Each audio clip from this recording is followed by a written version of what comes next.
अगर आप इस चैनल पर पहली बार आए हैं तो चैनल को सब्सक्राइब कर लीजिए, क्योंकि इस चैनल पर आपको मिलती है बहुत ही इंटरेस्टिंग और अच्छी कहानियाँ। तो चलिए देखते हैं आज की कहानी।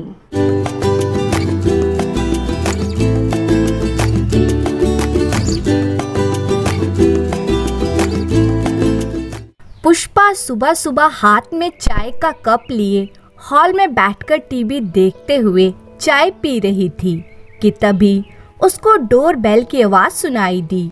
दरवाजा खोला तो देखा काम वाली बाई सुमन थी। अरे सुमन, तू आज क्यों आई?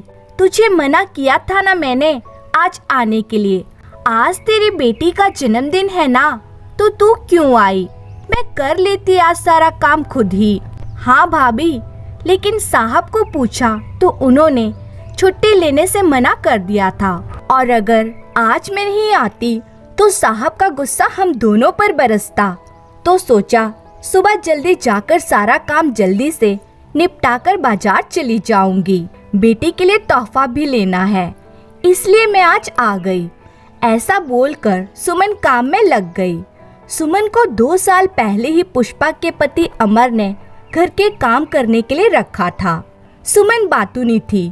पुष्पा उससे बात करके अपना गम भूल जाती। आज सुमन के चेहरे की चमक बता रही थी कि वे कितनी खुश है। कितने साल की हो गई तेरी बेटी? पुष्पा ने पूछा। पूरे 10 वर्ष की हो जाएगी भाभी। उसके लिए नई फैंसी ड्रेस खरीदनी है। मोबाइल पर फोटो देखी तो उसको भी वैसी ही चाहिए, तो सोचा दिला दूं। भाभी, आज खाने में कड़ी चावल कलौंजी बना दूं? सुमन ने कहा, हाँ बना दे। वैसे भी बस मुझे ही खाना है, आज सब बाहर ही खाने वाले हैं। और सुन, जाते वक्त मुझसे कुछ पैसे ले जाना। मेरी तरफ से भी अपनी बेटी के लिए कुछ ले लेना। साहब का रूम अच्छे से साफ करना। तुझे तो पता ही है कि थोड़ी भी गंदगी देखी तो गुस्सा 7वें आसमान पर होगा। सुमन ने कहा, जी भाभी, सब अच्छे से साफ कर दूंगी, आप चिंता मत करो। सुमन ने काम करते करते बातें शुरू कर दी। भाभी, एक बात पूछूं आपसे? आपकी शादी को कितने साल हो गए? कल पूरे 3 साल हो जाएंगे। मतलब कल आपकी शादी की सालगिरह है। पुष्पा ने टीवी देखते हुए हाँ में सिर हिला दिया। फिर तो कल घर में खूब जश्न होगा, है ना भाभी? अरे नहीं, इस बार शादी की सालगिरह का जश्न नहीं होगा। ऐसा क्यों भाभी? पिछली बार तो हुआ था। आप तो नसीब वाली हो जो इतना अमीर और नामी ससुराल मिला है आपको। साहब की इतनी अच्छी कमाई है, फिर भी आप जश्न नहीं करोगी, ऐसा क्यों? अरे तू यहाँ मुझसे बातें ही करती रहेगी या घर जाकर अपनी बेटी के जन्मदिन की तैयारी भी करेगी? पुष्पा ने बात को टालते हुए कहा। अरे हाँ, मैं भी कितनी पागल हूँ, बातों में लग जाती हूँ। इतना कहकर सुमन काम निपटा कर चली गई। तभी मोबाइल की घंटी बजी। पुष्पा ने देखा तो उसकी सास शांति जी का फोन था। शांति जी, जो कि एक समाज सेविका थी, जो महिलाओं के खिलाफ होने वाली घरेलू हिंसा और अत्याचारों के खिलाफ समाज में जागरूकता फैलाने का काम करती थी। वो समाज सेवा के काम से कुछ दिनों के लिए बाहर गई थी। पुष्पा ने फोन उठाकर हेलो कहा तो वो कहने लगी, पुष्पा, तुम्हारी शादी की सालगिरह पर सेलिब्रेशन के लिए मैंने इस बार 5 स्टार होटल बुक कर दिया है। इस बार घर पर जश्न नहीं होगा। शांति जी ने कहा, लेकिन माँ जी, मुझे कोई पार्टी वार्टी नहीं करनी है। सुन लिया अमर? शांति जी ने कहा। पुष्पा को समझ में आ गया कि माँ जी ने कॉन्फ्रेंस कॉल करके अमर को भड़काने का काम किया है। इतना सुनते ही पुष्पा के हाथ पांव ठंडे हो गए। वो मैं ये कहना चाह रही थी कि मुझे पार्टी नहीं करनी है और ना ही किसी पार्टी में जाना है। पुष्पा ने लड़खड़ाती जुबान में डरते हुए अपने मन की बात कही। अमर बोला, तुमसे कोई सलाह नहीं मांग रहा, जितना बोला जाए उतना किया करो। ज्यादा जुबान चली तो पता है ना, चुपचाप पार्टी के लिए चली आना, समझी? इतना कहकर फोन काट दिया। पुष्पा वहीं सोफे पर ढम से बैठ गई और अपनी पुरानी यादों में चली गई। उसे पुरानी भूली बातें और पुराने जख्म जैसे सब ताजा हो गए हो। वो सोचने लगी, कैसे भूल जाऊं जो पिछले साल अमर ने मेरे साथ किया था।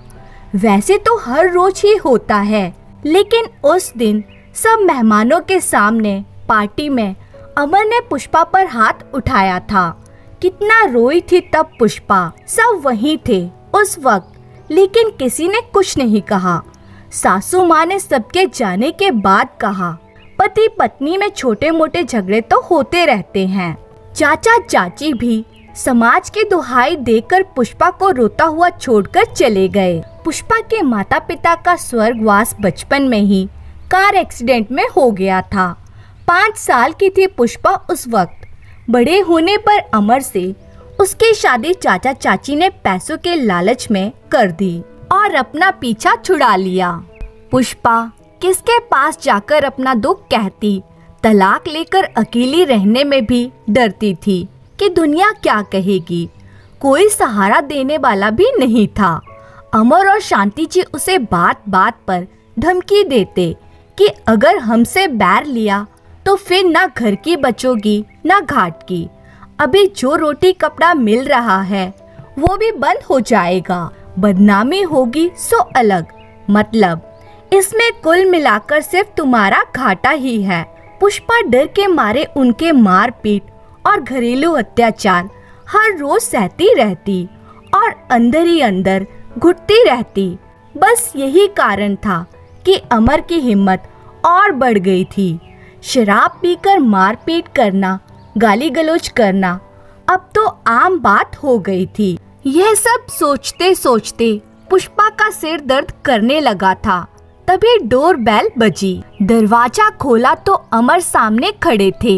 इतना भी पूछने की हिम्मत नहीं हुई कि आज इतनी जल्दी कैसे आए। तभी अमर ने कहा, जाकर खाना लगाओ। अमर के लिए पुष्पा खाना लगाने लगी। अमर खाना खा रहा था। पुष्पा वहीं पास में खड़ी थी कि तभी एक जोरदार थप्पड़ पुष्पा के गालों पर अमर ने दे मारा, ये कहते हुए कि स्टैंडर्ड खाना बनाना नहीं आता, कम से कम बनवाना तो सीख लेती। और खाने की थाली छोड़कर उठकर कमरे की तरफ जाते हुए कहा, सुनो, कल पार्टी है, कोई नाटक मत करना पिछली बार की तरह, और किसी अच्छे पार्लर से तैयार होकर आना, समझी। पुष्पा गाल पर हाथ रखे वहीं जमीन पर बैठकर रोते रोते सोचने लगी कि उसे पता होता कि अमर घर पर ही खाएंगे तो उनकी पसंद का खाना ही बनवाती। रोते रोते कब आंख लग गई उसे पता ही नहीं चला। सुबह अमर ने पैर से पुष्पा को मारकर जगाया तो पुष्पा सोचने लगी कि क्या सच में यही उसका नसीब है। खाना पीना, पैसा, शोहरत, ऐशो आराम सब कुछ था उस घर में पुष्पा के पास, सिवाय उसके आत्मसम्मान और प्यार के। दुखी मन से पुष्पा ने अमर के लिए नाश्ता बनाया और नाश्ता करके अमर ऑफिस चले गए। तभी सुमन आ गई। आज बातूनी सुमन भी चुपचाप अपना काम कर रही थी। पुष्पा ने उसे चुपचाप देखकर अपने साथ रात को हुई मारपीट को भुलाते हुए पूछा, बड़ी शांत है आज, बताया नहीं, कैसे रही बेटी के जन्मदिन की पार्टी। कि तभी पुष्पा की नजर सुमन पर गई। तुझको ये चोट कैसे लगी, इसलिए तू आज इतनी शांत है, बता तो सही क्या हुआ। इतना सुनते ही सुमन की आंखों में आंसू आ गए। भाभी क्या बताऊं, कल रात मेरे मर्द ने शराब पीकर मुझे बहुत मारा और सारे पैसे भी छीन लिए। मतलब बेटी का जन्मदिन भी खराब कर दिया होगा उसने। हाँ भाभी। फिर क्या हुआ? क्या होगा भाभी, हम औरतों के नसीब में मर्दों के हाथों मार खाना ही लिखा हुआ है। आप पढ़ी लिखी होकर भी आज तक साहब से मार खाती हो तो मैं तो अनपढ़ ठहरी। बुरा तो तब लगता है जब बेटी ये सब देखकर रोती है। आपको तो अभी तक बच्चे नहीं हैं, इसलिए आप अकेली ही सब दुख सहती हैं। मुझे तो बेटी को देखकर रोना भी आता है और चिंता भी कि कहीं आगे चलकर इसके साथ भी यही सब हुआ तो क्या होगा।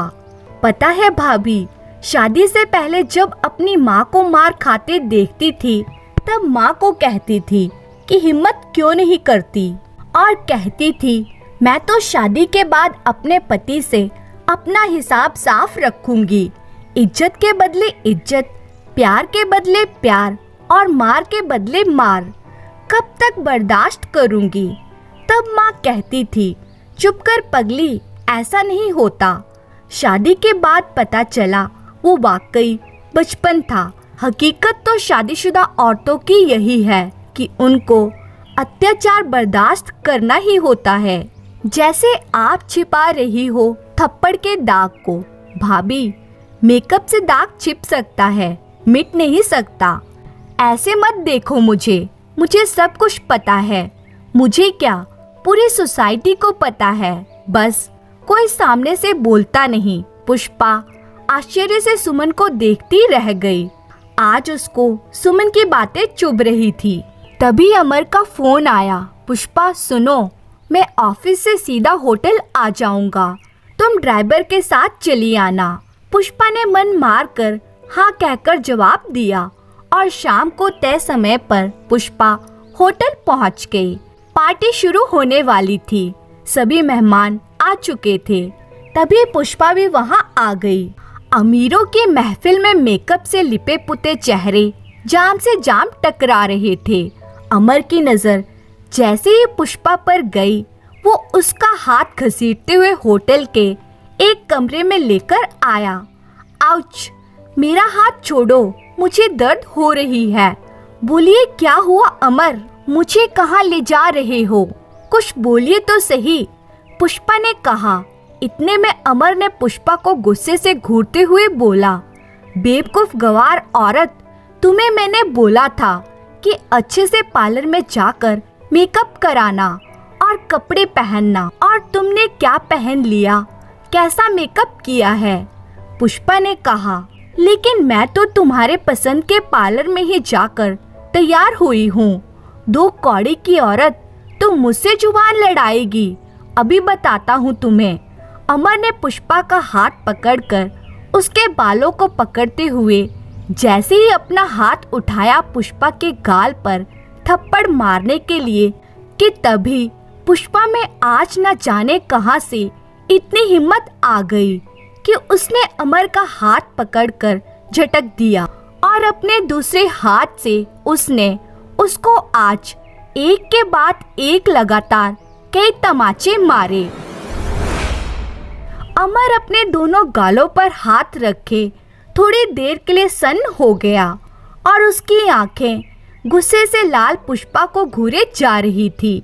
आज पुष्पा ने डरने की बजाय हिम्मत से काम लिया।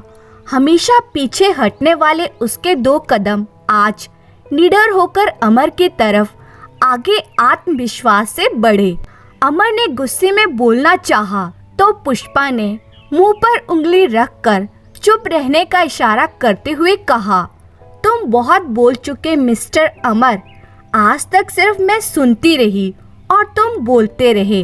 अब आज मेरी बारी है बोलने की और तुम्हारी सुनने की। मैं कोई खिलौना नहीं हूँ जिससे तुम जब चाहो जैसे चाहो खेलोगे, समझे। आज के बाद अगर मुझ पर हाथ उठाया या कोशिश भी की तो वो हाल करूँगी कि जिंदगी भर याद रहेगा। समझ आई बात mister so called Amar Singh. अगर चाहते हो कि पार्टी में कोई तमाशा ना हो और सबके सामने तुम्हारी इज्जत बनी रहे तो चुपचाप पार्टी में चलो। दरवाजे पर खड़ी शांति जी पुष्पा के पास आई और बोली, तेरी इतनी हिम्मत कि तू मेरे बेटे को मारे? तू होती कौन है मेरे बेटे को धमकी देने वाली? तू शायद भूल गई कि मैं कौन हूँ। अगर हम तुझे छोड़ दें तो तू वापस रास्ते पर आ जाएगी। किसके दम पर इतना कूद रही है? ये फिल्म नहीं, असल जिंदगी है। यहाँ तलाकशुदा या ससुराल से निकाली गई औरतों की कोई इज्जत नहीं करता। तुझे पता नहीं किससे दुश्मनी मोल ले रही है। आदरणीय सासू माँ, आज आप भी चुप ही रहें तो बेहतर होगा। अपने अय्याश शराबी अमीर बेटे की शादी मुझसे इसलिए कराई कि अनाथ गरीब लड़की चुपचाप आप लोगों के सब जुर्म बर्दाश्त करती रहेगी, लेकिन अब ऐसा नहीं होगा। अब चुप रहने की बारी आपकी है, वरना जिस समाज और मीडिया में लोग आपको देवी मानते हैं, जो औरतें शांति देवी को न्याय और महानता की मूरत समझती हैं, वही औरतें समाज मीडिया जब देवी समझी जाने वाली शांति जी को खुद उसे जुर्म के सजा भुगतते देखेंगे तो कितनी इज्जत रह जाएगी। जरा सोच कर देखिए, जब शांति देवी की बहू मीडिया के सामने बोलेगी घरेलू हिंसा की बात तो क्या होगा। जंगल की आग की तरह ये खबर हर मीडिया चैनल के ब्रेकिंग न्यूज में फैली होगी। उम्मीद करती हूँ अब आपकी समझ में आ गई होगी मेरी बात। और क्या कहा आपने कि मुझे अगर आप लोग छोड़ देंगे या तलाक दे देंगे तो वो गाना सुना है आपने, इसमें तेरा घाटा। इसलिए बेहतर होगा मुझे आप ये धमकी ना दें, क्योंकि मेरे पास कानून है जहाँ मैं न्याय मांग सकती हूँ। सही कह रही हूँ ना मैं? मेरे चुप्पी को आप दोनों ने मेरी कमजोरी समझ रखा था, पर अब और नहीं। अब बस मैं पढ़ी लिखी आज की नारी हूँ, अपने सभी सामाजिक और कानूनी अधिकार भी जानती हूँ। मुझे आपकी दया की जरूरत नहीं। नारी कोई मूर्ति नहीं, इंसान है, ये बात हमेशा याद रखिएगा। मर्जी अब आप लोगों की है। आप दोनों यहाँ आराम से बैठकर सोच लो कि क्या करना है। मैं पार्टी में जा रही हूँ। अब अमर और शांति देवी के समझ में आ चुका था कि उनकी बहू पुष्पा अब उनके और अत्याचार सहन नहीं करेगी। फिर वे दोनों भी पार्टी में गए और उन्होंने शादी की सालगिरह को बड़े अच्छे से मनाया। धन्यवाद।